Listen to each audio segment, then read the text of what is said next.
مفتی صاحب آپ کو مفتی کیوں کہتے ہیں؟ دیکھیں، مفتی یہ ایک ڈگری ہے جو کہ ہمارے اس فیلڈ میں ہے، جس طرح ایک ڈاکٹر یا پروفیسر، اسی طرح یہ بھی ایک ڈگری ہے۔ مفتی کا کام کیا ہوتا ہے ٹائٹل لینے اور ڈگری لینے کے بعد؟ مفتی کا کام ہے کہ وہ شریعت کے مسائل کو اگر اس سے کوئی سوال پوچھتا ہے تو وہ اللہ اور اس کے رسول کے احکام کی روشنی میں ان مسائل کو عوام کے سامنے واضح کرتا ہے۔ ایک انجینئر ہو کے بندہ مذہبی سکالر بن گیا، آخر مفتی میں اور مذہبی سکالر میں اور جو دین کی بات شریعت کے اندر رہ کے کرے، وہ کون ہے اس بات کا حقدار، مذہبی سکالر یا مفتی؟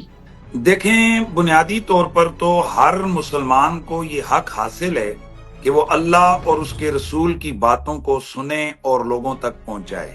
سر، یہ انجینئر علی مرزا کون ہیں اور ان کے عقائد کیا ہیں آپ کے نزدیک؟ انجینئر محمد علی مرزا صاحب وہ ایک اسلامک جسے کہتے ہیں ریسرچر ہیں۔ انجینئر علی مرزا کوئی مفتی اور مذہبی سکالر نہیں ہے، وہ انجینئر اور عام سے مسلمان ہیں۔ جی جی بالکل، لیکن انہوں نے کچھ محنت کر کے کتابیں کمپیر جسے کہتے ہیں کہ تقابل میں سٹڈیز وغیرہ کر کے لیکچر تیار کر کے وہ لوگوں کو ڈیلیور کرتے ہیں۔ تو محترم، آپ خود کتنے پڑھے لکھے ہیں؟ الحمدللہ میں نے جتنے اس دین کے حوالے سے جو مروجہ نصاب ہے میں اس کو مکمل پڑھا ہوا ہوں، اور الحمدللہ میں سند امتیاز کے ساتھ میں اچھے، جسے ہمارا جو بورڈ ہے اس میں سے میں نے 3 امتحانوں میں ٹاپر ہوں میں پورے بورڈ کا۔ آپ پھر مفتی ہیں یا مذہبی سکالر کی تعریف میں آتے ہیں؟ دیکھیں، مذہبی سکالر، آپ انگلش ملک میں غالباً رہتے ہیں تو سکالر کے یہ انگلش لفظ ہے، یہ آپ بتائیں سکالر کس کو کہتے ہیں؟ عالم۔ عالم تو ظاہر ہے اگر عالم کہتے ہیں تو الحمدللہ میرا وہ اتنا دعویٰ تو نہیں ہے، لیکن ہمارے پاس جو جیسے ایک پی ایچ ڈی آدمی اسے سند یونیورسٹی دیتی ہے تو کہتا ہے کہ جی میں ڈاکٹر ہوں، الحمدللہ میں اس معنی میں عالم ہوں، وگرنہ حقیقی علم تو اللہ کے پاس ہے۔ آپ کس مسلک سے ہیں اور آپ کے عقائد کیا ہیں؟ میرے وہی عقائد ہیں، میرا تعلق مسلک حقہ اہل سنت و جماعت سے ہے۔ خود کو اہل سنت و جماعت کہتے ہیں، اور علی مرزا کا مسلک کون سا ہے اور پھر عقیدہ کون سا ہے؟ مرزا محمد علی جیلمی صاحب ہر قسم کے مسلک کی تقسیم سے خود کو مبرہ قرار دیتے ہیں۔ آپ کہتے ہیں میں جماعت اہل سنت عقیدے سے اور مسلک سے تعلق رکھتا ہوں، اور علی مرزا کہتا ہے کہ میں صرف مسلمان ہوں۔ کیا آپ کے درمیان اور علی مرزا انجینئر کے درمیان یہی اختلاف ہے؟ نہیں، دیکھیے، میں راول پنڈی میں ہوں، راول پنڈی پنجاب میں ہے، پنجاب پاکستان میں ہے۔ اب ایک آدمی کہتا ہے میں پنجابی ہوں تو اس کا ہرگز یہ مطلب نہیں ہے کہ وہ پاکستانی نہیں ہے۔ ایک آدمی کہتا ہے میں پنڈی وال ہوں تو اس کا ہرگز مطلب نہیں ہے کہ وہ پنجابی نہیں ہے۔ اسی طرح اگر کوئی شخص اپنے آپ کو سنی کہتا ہے تو وہ ہرگز اسلام سے خارج نہیں ہے، سب سے پہلے وہ مسلمان ہے، اس کے بعد پھر وہ رسول اللہ صلی اللہ علیہ وسلم 73 میں سے 72 جہنم میں جائیں گے، ایک فرقہ جنت میں جائے گا، وہ ایک فرقہ کون ہے؟ مانا حضور نے صحابہ نے عرض کی تھی یا رسول اللہ وہ کون ہوں گے؟ اللہ کے نبی نے فرمایا ما انا علیہ واصحابی، اے میرے صحابہ وہ لوگ ہوں گے جو میرے اور تمہارے طریق پر چلنے والے ہوں گے، وہ میری اور تمہاری جماعت کے لوگ ہوں گے۔ میں کہوں میرا نام ابرار قریشی ہے، پروفیشن میرا صحافت ہے، میں صرف مسلمان ہوں، کیا میں بھی جہنم میں جاؤں گا جو تفرقہ بازی نہیں کر رہا؟ یہ آپ نے ایک جو لفظ بولا کہ میں صرف مسلمان ہوں، تو یہ صرف کا لفظ آپ نے کہاں سے لگایا؟ گویا آپ بھی کسی ایک الگ سے تشخص کو قائم کرنا چاہتے ہیں جو صرف کہہ کر رہے ہیں، تو یہ بھی ایک الگ سے فرقہ ہوا۔ میں مسلمان ہوں۔ مسلمان کہنے کی ضرورت کیسے پیش آئی آپ؟ میں مسلمان ہوں۔ اچھا، شکر ہے ایک لفظ کے تو کم ہو گیا۔ اچھا، اب بات یہ ہے کہ ہرگز کبھی بھی ہم میں سے کسی نے یہ نہیں کہا کہ جو شخص کہتا ہے کہ میں مسلمان ہوں تو وہ معاذ اللہ جہنم میں جائے گا۔ آپ یہ مانتے ہیں کہ دین اور نبی جو ہمارے پیغمبر آخری تھے وہ مکہ میں اور مدینہ میں آئے؟ ظاہر ہے یہ کوئی ایسا کویسچن تو ہے نہیں ہے جسے مفتی سے کیا جائے. رسول اللہ صلی اللہ علیہ وسلم مکہ شریف میں پیدا ہوئے اور ہجرت فرما کر مدینہ شریف تشریف لے گئے اور وہیں پر آپ کا مزار پرانوار ہے. جمعہ کے دوران خطبہ حاجۃ الوداع جو دیا گیا جمعے کے اوپر، وہ جس میدان عرفات کے آس پاس میں دیا گیا اور کہا گیا نا کہ لوگوں آج میں نے تمہارے لیے تم گواہ رہنا دین مکمل کر دیا. جی بالکل. الیوم اکملت لکم دینکم واتممت علیکم بنعمتی وردیت لکم الاسلام دینا. ثابت ہوا وجہ تخلیق کائنات ہمارے نبی نے جہاں سے دین پھیلانا شروع کیا آج سے 1400 سال پہلے، اور پھر جہاں مکمل کیا وہ مکہ اور مدینہ کی جگہ ہیں. ایسا ہی ہے؟ جی بالکل. انجینئر علی مرزا نے یہ کہا کہ یہ جو مزاروں کے اوپر چادریں چڑھائی جاتی ہیں، فلاں چیزیں ہوتی ہیں، یہ شرک ہے، یہ ایسے نہیں ہونا چاہیے. نو ڈاؤٹ کہ اللہ کے نیک ولی ہیں، آپ کے قبیلے سے بھی ہیں، ہمارے قبائل سے بھی ہیں، مگر مکہ اور مدینہ میں جتنے صحابہ تھے، جتنے پیغمبر تھے، جتنے خلفائے راشدین تھے، کیا کسی کی قبر کے اوپر سوائے پاکستان بر اعظم ایشیا کے بنگلہ دیش اور بھارت کے کہیں کوئی چادریں چڑھاتا ہے؟ دیکھیں، پہلی تو بنیادی بات یہ ذہن میں رکھیں کہ قرآن و سنت کی روشنی میں جو مکہ اور مدینہ میں ہو وہی حق پر ہوگا. یہ کوئی شرعی دلیل نہیں ہے. اویس کرنی کو جانتے ہیں؟ ظاہر ہے ایک مشہور تابعی ہیں. ان کے مزار کے اوپر کسی کو چادر چڑھاتے دیکھا؟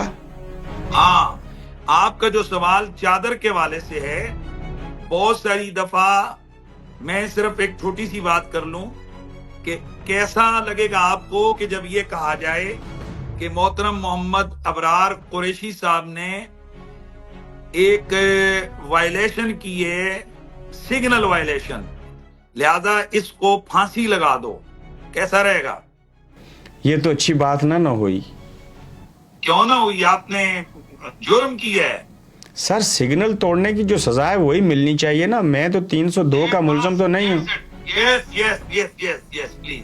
یہی ہم کہتے ہیں کہ ایک چادر چڑھانا، صرف ولی اللہ کی قبر پر چادر چڑھانا، اس کو آپ شرک کہہ کر ایک شخص کو دائرہ اسلام سے خارج قرار دیں تو یہ اسی طرح ہے مثال اگر اس کو جرم بھی کہا جائے، وگرنہ یہ کوئی جرم. یہ بھارت میں، بنگلہ دیش میں اور پاکستان کے اندر جو دین میں نے دیکھا اور جو ہمارے آباء و اجداد لے کے آئے تھے، اللہ ان سب کی مغفرت کرے، یہ ایسا دین درباروں والا اور باقی چیزوں والا جو ہے. میں بھی ولیوں کو مانتا ہوں، میں اچھے پیروں کو بھی مانتا ہوں. میں 2 نام لیتا ہوں آپ کے سامنے.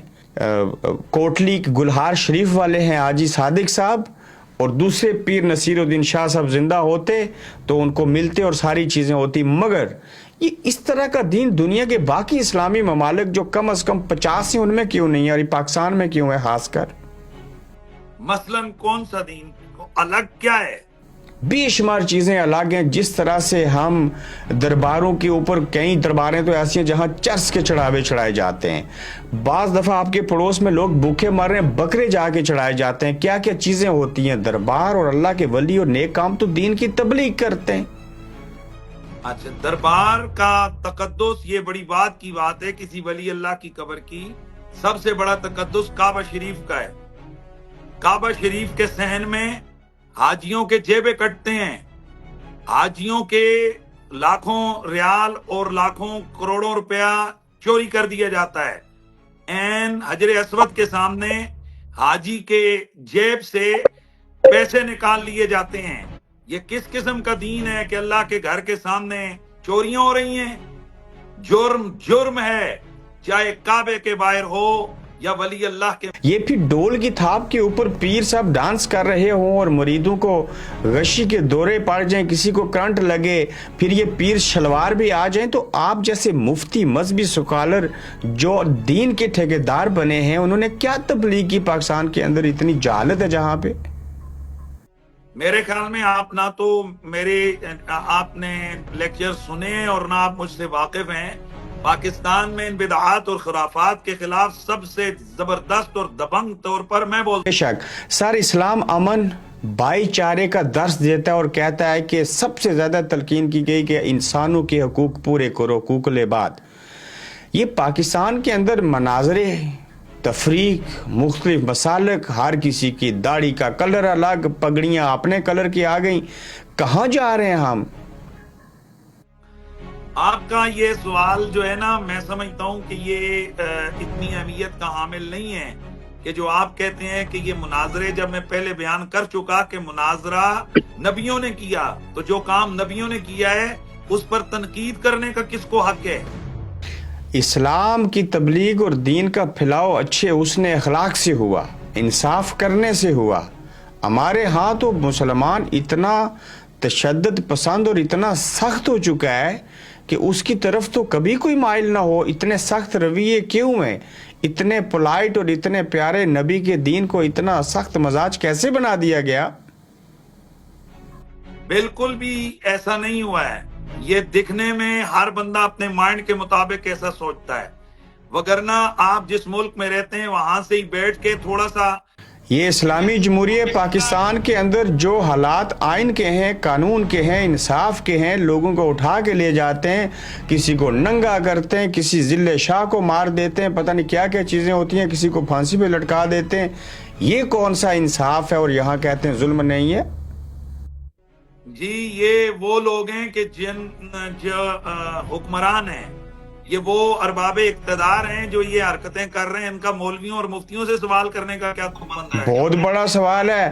پاکستان کے اندر سیاستدان، قوم کے نمائندے اور پھر دین کے پھیلاؤ کے لیے کام کرنے والے علماء، ممبر پہ بیٹھنے والے جو ہیں، یہی جج ہیں، یہی حکمران ہیں، سارا کچھ ہیں، علماء دین اور پاکستان کے قومی رہنما ذمہ دار ہیں۔ یہی علماء دین جس وقت آواز لگاتے ہیں کہ آؤ ہمیں ووٹ دو، تو آپ جیسے ہی لوگ سوال کرتے ہیں کہ مولویوں کا سیاست میں کیا کام ہے؟ یہ ہمارا کیا ڈبل سٹینڈرز نہیں ہے کہ ہمارا کہنا اور ہے اور عمل کچھ ہے؟ کہ لفظ مناظرہ سے مراد کیا ہے؟ مناظرہ یہ ایک باقاعدہ علم ہے اور اس کی تعریف یہ توجہ المتخاصمین فی النسبت بین الشیئین اظہارا للصواب، بحث کرنی ہے اس کے اوپر، جی بات کرنی، دلائل کے ساتھ بات کرنی ہے۔ جی تو پھر مناظرہ کرنے کے بنیادی اصول اور قواعد کیا ہیں؟ مناظرہ کے لیے باقاعدہ پورا فن ہے، جیسے صرف، نحو، منطق، فلسفہ، حدیث، اصول حدیث، فقہ، اصول فقہ، تفسیر، اصول تفسیر، بدیع، بیان۔ اسی طرح ایک علم ہے جس کو علم المناظرہ کہتے ہیں۔ جب آپ جیلم روانہ ہوئے، آپ اپنے استاد سے ملے، اجازت لی، کیا آپ نے علی مرزا سے بھی اجازت لی تھی اور وقت طے کیا تھا میں جیلم آ رہا ہوں؟ دیکھیں میں خود کوئی ڈائریکٹ اچانک اٹھ کے گاڑی نکال کے مناظرے کے لیے نہیں گیا۔ یہ پورے 1 مہینہ سے پاکستان کے اندر، بلکہ پچھلے 4 مہینہ سے میرا اور مرزا صاحب کے مناظرے کا ایک پورا سسٹم چل رہا تھا۔ مرزا صاحب نے اپنی گفتگو میں مجھے ٹارگٹ کیا تھا کہ آپ جواب دو، تو میں نے اس کے جواب نے ایک اینکر پرسن کو پوڈ کاسٹ میں کہا تھا کہ بھائی یہ جواب ویڈیو میں نہیں ہوں گے۔ ٹھیک ہے، لیکن کیا علی مرزا انجینئر نے آپ کو بلایا تھا جیلم کے آؤ ہم مناظرہ کریں گے؟ نہیں، مجھے انہوں نے بلایا نہیں ہے، لیکن انہوں نے اس سے پہلے کھلے عام چیلنج دیے ہیں اور کہا ہے کہ ٹائم قیامت تک ہے۔ تو اگر علی انجینئر مرزا نے آپ کو بلایا ہی نہیں، آپ خود سے چلے گئے، گاڑی تیار کر لی، تو کیا یہ اخلاقی اقدار کے بعد منافی نہیں ہے؟ نہیں، ان کا آلریڈی بیان پچھلے دنوں میں خود انہوں نے دیا کہ میری اکیڈمی کے دروازے 24 سنڈے والے دن ہر خاص و عام کے لیے کھلے ہیں۔ آپ وہاں گئے، آپ کو پولیس نے روک لیا، علی مرزا انجینئر کی اتنی بھاری سیکیورٹی، آخر ان کے سر کے اوپر کس کا ہاتھ ہے اور کس کی شفقت ہے؟ کیا پاکستان کا بچہ یہ بات نہیں سمجھ سکتا کہ ایک عالم دین ہو یا کوئی پولیٹیشین ہو یا باقی لوگوں، سب کی زندگی برابر ہے؟ کہتے ہیں کہ مفتی محمد حنیف قریشی صاحب علی مرزا کے ساتھ ٹکرا کر مناظرہ کر کے اپنے یوٹیوب چینل کے اوپر فالورز بڑھانا چاہتے ہیں، اپنی تشہیر چاہتے ہیں، کیا کہیں گے؟ میرے خیال میں یہ وہ لوگ کہہ رہے ہیں کہ جو میری اس چیز سے واقف ہی نہیں ہیں میں حلفن کہتا ہوں میرے یوٹیوب کا نہ تو مجھے آمدنی کا پتہ ہے، یہ کچھ ہمارے دوست ہیں جو اس کو کر رہے ہیں، میں فقط اور فقط یوٹیوب چینل ہم نے اپنا پیغام دینے کے لیے رکھا ہے۔ اللہ تعالیٰ آپ کو اس کا اجر دے. ہمیں آپ سے بات کر کے بہت اچھا لگا. بے حد شکریہ آپ کا. شکریہ آپ کا.